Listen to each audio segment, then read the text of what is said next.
dealer. Oh, it really is. He founded a generic drug company. He built that up. He sold that for $100 million.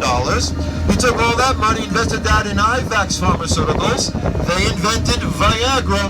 And he sold that company for a nice little payday of $2 billion. That's billion with a B.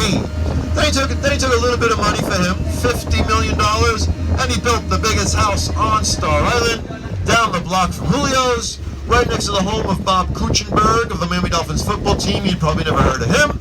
And around the corner from where Shaquille O'Neal used to live when he was on the Heat. Now, this is the house here, guys. And keep in mind, this is the back of the house. I've been told the front of the house is grand by comparison, if you can imagine that. Now, before we turn too far, I want you to notice the whole right half of the property is a big green garden area. Can you guys see the garden area? Say yeah.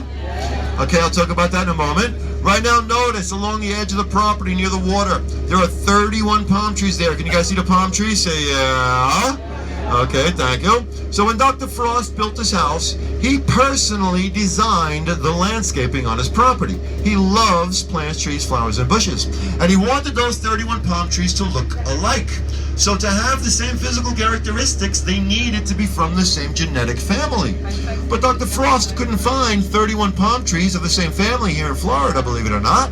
So he imported them from South Africa at a cost of $20,000 per tree.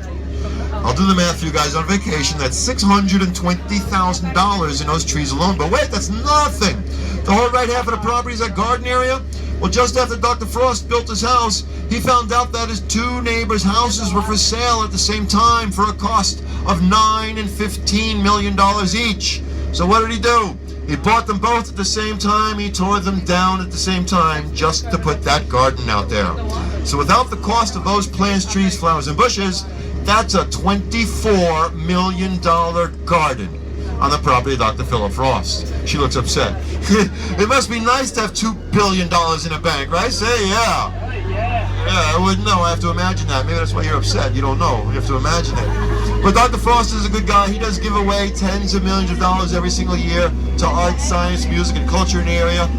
And the reason that he couldn't find 31 palm trees of the same family here in Florida is because palm trees are not native trees to Florida. There were no palm trees here at all 130 years ago. Developers brought them from the Caribbean, north from the Caribbean, to make this place look more tropical, to get people to come here to spend their money instead of down there. And also the pink flamingo, the icon of Florida. There were no pink flamingos here before the 1930s. Cuba brought over pink flamingos from Africa. People here bring them up from Cuba, again as a tourist attraction, again to get people to come here to spend their money. So the three things we're most famous for in Florida: sunshine, palm trees, and pink flamingos. None of them actually come from Florida. Sorry about that.